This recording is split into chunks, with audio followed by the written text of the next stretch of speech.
it feels like the Greens a little bit have checkmated this government by saying we're going to cancel the mining contracts. And Nicola Willis is kind of stomping around going, you can't do that. That's not fair. How do you feel about the Greens manoeuvring? It does feel like a bit of a checkmate in that situation. You supportive of that? You think it's good politics, but you're not supportive of it? Where do you sit on that? I don't think it's something that we would do to kind of outright say we're going to revoke all of the licenses or outright repeal legislation.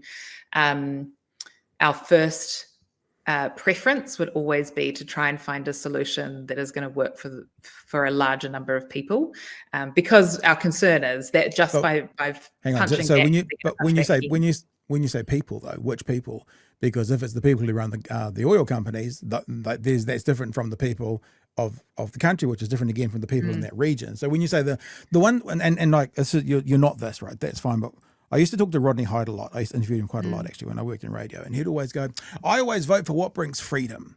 But the problem with that is sometimes when you're bringing one group freedom, you're bringing oppression to another group. It's a bit of a bullshit answer, you know. Yeah.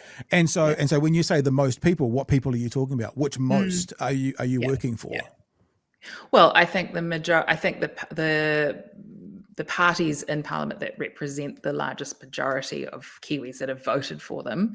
Sure.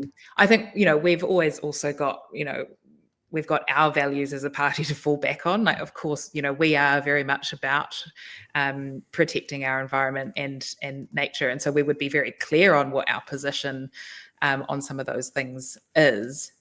But at the same time, recognizing that if we are to try and come down heavy-handed and kind of tear up legislation, our concern is that just perpetuates the cycle that we're all kind of stuck in at the moment.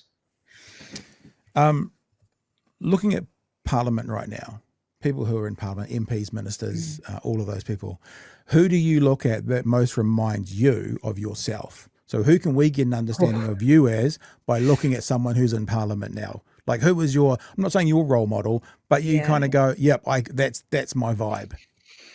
Do I have to pick someone who's currently in Parliament? No. Recent? Sure. Yeah, I would say James Shaw. I definitely looked up to as a leader and a politician who tried to drive cross-party consensus and tried to be pragmatic and was empathetic in his approach.